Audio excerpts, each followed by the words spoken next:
విష్ణువు యొక్క అవతారములలో ఏకవింశతి అవతారములను ఉన్నాయి, 21 అవతారములు.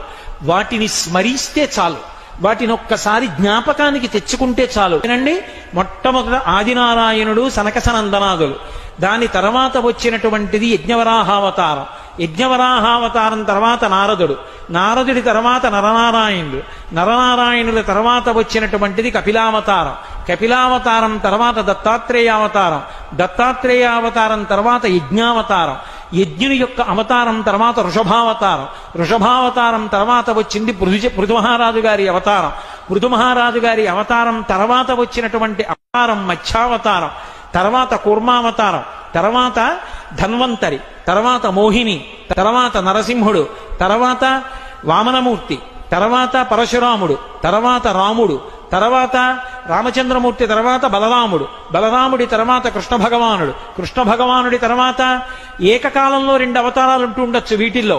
కృష్ణావతారం, కృష్ణావతారం తర్వాత బుద్ధావతారం, బుద్ధావతారం తర్వాత కల్కి అవతారం.